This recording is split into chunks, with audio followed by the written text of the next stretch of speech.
there's finally a trailer of the new Miss Marvel series coming to Disney Plus very soon. And I have my reservations about it. I am a fairly big Miss Marvel fan. Kamala Khan, I actually remember the teases for her character when Carol Danvers first became Captain Marvel. That was the fun thing, and Carol had decided to fully step into the role of Captain Marvel, put on the suit and everything, and you had this tease of Kamala like flexing and ripping her shirt. I thought she was going to be like super strong or something like that, but she ended up having the stretching abilities, the ability to embiggen. But this series apparently is changing her powers to be energy based or something like that. Which, considering she's going to be in the Marvel's movie, it makes sense. Carol has energy based powers, Monica has energy based powers. Makes sense for Kamala to have it. But that's kind of unfortunate because this isn't some minor character. I've spent so long with the character. Essentially, when was the character introduced? I want to say 2012, 2013, maybe 2014. I feel like that's a little too close, but I feel like it's been 10 years that I've been reading the character. And to just up and change what her abilities were. And I know they're not doing the whole Inhuman thing, at least as far as I know. That time seems to have passed for Marvel where they actually did things with Inhumans, which is really unfortunate. You managed to switch up Quake's character for the better by making her an Inhuman. But when it comes to Kamala, you're switching that up, I guess, to have her connected to the Kree in a different way. I don't know how I feel about that. This isn't like the situation with someone like Negasonic Teenage Warhead, where she went from being this person who could predict things to having all these other abilities. And it's not like she's an more obscure character like your Peter Quill. They changed a lot of things about his origin, but you still had the core of what the character was. Although I will always be bummed that Peter didn't have his element gun. So, I don't know. But what they've decided to do with this is such a major departure. Oh no, I spent enough time talking about my gripes. Why not just shut up, watch the trailer, and see if I enjoy it? Nice. Daydreaming, yep. At least they kept that part of her character. I just want to say, I get it. You get what? High school. Kamala. Another adventure shirt. Cute. She thinks I'm some kind of weirdo. Okay. It is her circle of friends. You're kind of on my shirt. Sorry. But you're staring out the window in your little fantasy land. Kamala, hey, already? Really? Come on. Okay, then dive in a little bit more into her high school life. The comics kind of did that, but not that much. And I like that they're keeping her Muslim heritage at the forefront. It's not really the brown girls from Jersey City who save the world. Oh, That's a fantasy too. her saying that brown girls from Jersey City don't save the world. I think that's from the comics. Did something happen to you? No, why? Did you hear something? Kamala? Oh. What does it feel like? Cosmic. Uh, I always thought I wanted this kind of life, but I never imagined any of this. Do you even know what? oh. Okay. Huh. I'm a superhero. The visuals of it aren't terrible. That's straight up right from the comic. I actually remember that cover. Isn't that... What was it like? That was either from towards the end of the first volume, or it was around like beginning, middle... ways into the second volume?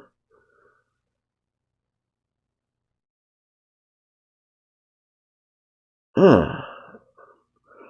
I can see that cover in my head. You know, the protector of Jersey.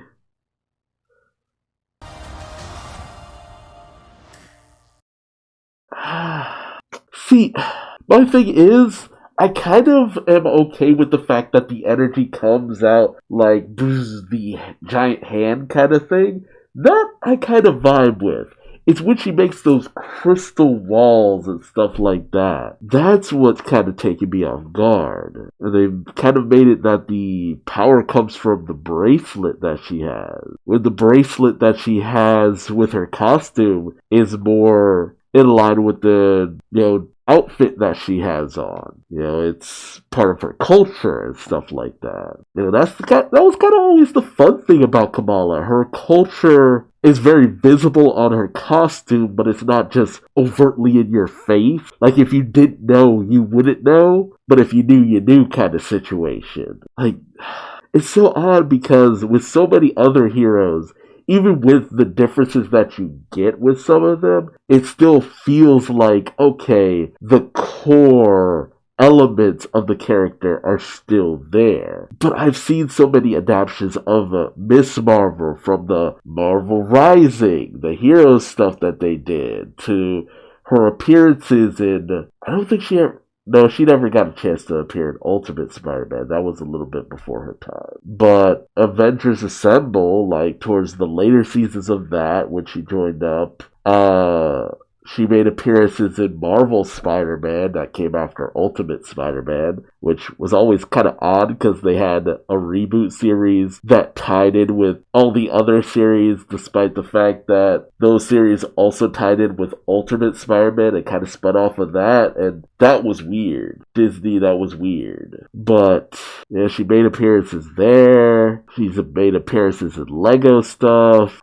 Shoot, I'm pretty sure she's also making appearances in Spidey and His Amazing Friends and this, that, and the other. It's just like, I don't know, I'm having fanboy issues when it comes to her abilities, because it's just like, they're not terrible, they're just not what I associate with her character. And I guess I kind of understand why they're going in this direction, because with her normal powers, she essentially makes Cassie Lang's stature, Ant-Man's daughter, superfluous.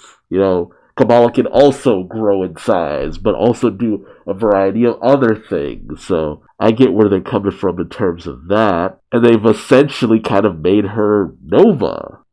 Sam Alexander, Richard Rider. But they have kept core elements of her character. The fact that she's, God, I remember doing stuff like that in class. Wasn't as apt, though, as I would have liked to have been, but her doodling in class. I love the fact that the logo for Marvel literally is her daydreaming. Like, that is very Kamala. Like, her first comic run was like her daydreaming almost constantly. But honestly, a lot of her high school stuff mostly was confined to her circle of friends for the most part, which more or less you're seeing here. Like, you have your Bruno, you have her one Muslim friend, her one Gaudy friend, who you're probably like, hey, if you've read the comic, why don't you remember these characters' names? It's been a hot minute, which is not an excuse because they're in the comic right now. I love Kamala wearing, like,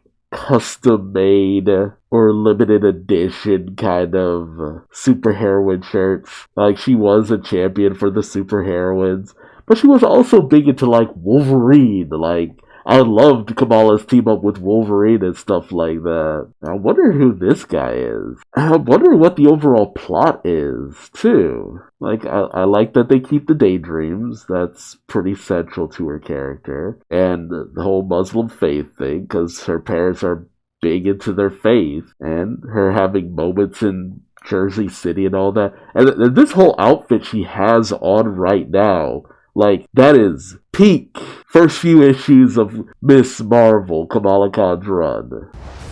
Stop. But the bracelet, that's the thing that's really throwing me off. What is the bracelet?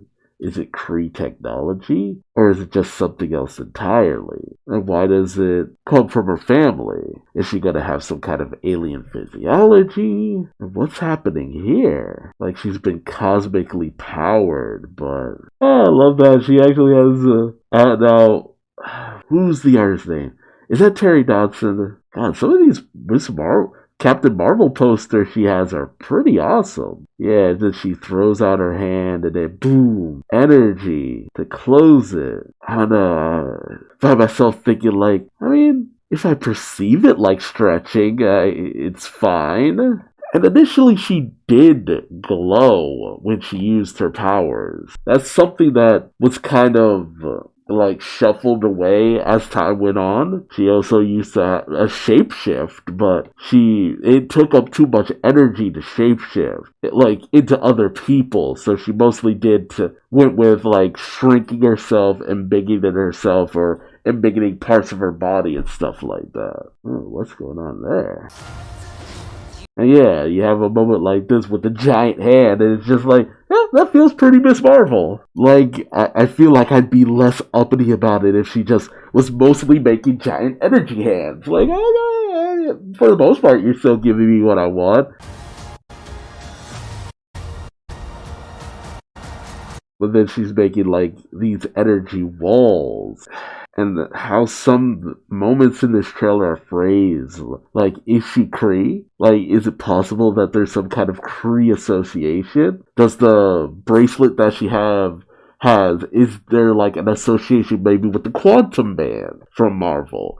That give you the power of energy propulsion? Is she essentially like Quasar from Marvel Comics? Like, the question really does become, how much are they changing for this character? The biggest downside that I'll probably end up taking away from this is that, like, I want this to do well because I want Miss Marvel to do well. But at the same time, if this does well, they might start implementing some of these powers into the comic for her. And I really don't want that kind of change done to the Miss Marvel of the comics. Like, if they could find a way to meld the two natures of her, the energy powers and the stretching, embiggening, transforming powers, into a way that works, I might be able to just roll with it. And like, who is this boy that she's protecting, who she's been crushing on? Like, that feels like a plotline from the comics, or specifically the Marvel Rising stuff, but with Inhumans basically being a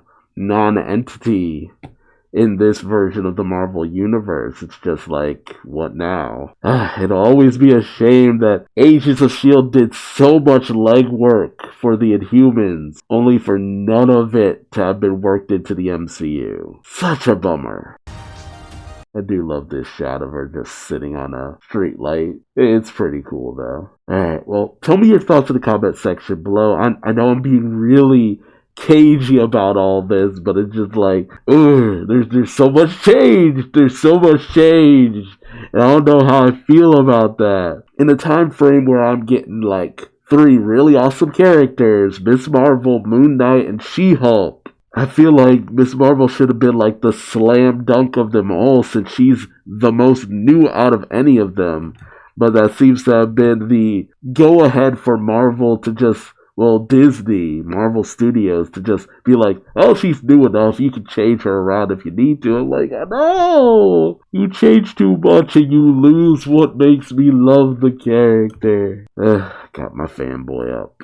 Let me know your thoughts in the comment section below. What do you think of the changes they made to her character? What plot lines do you hope to see? Because not all of her plot lines revolved around her being an Inhuman. So you can still tell a lot of those stories. Like, I'm wondering what the central conflict is. Is it just her existence in general? Raises a lot of questions. But again, let me know your thoughts in the comment section below. If you like this video, feel free to subscribe for more. I'll definitely be checking out this series and doing reactions to it once it comes out. So until then, I've been Duuz-Diz-Din, and I hope to see you in the next video. Until later, bye-bye.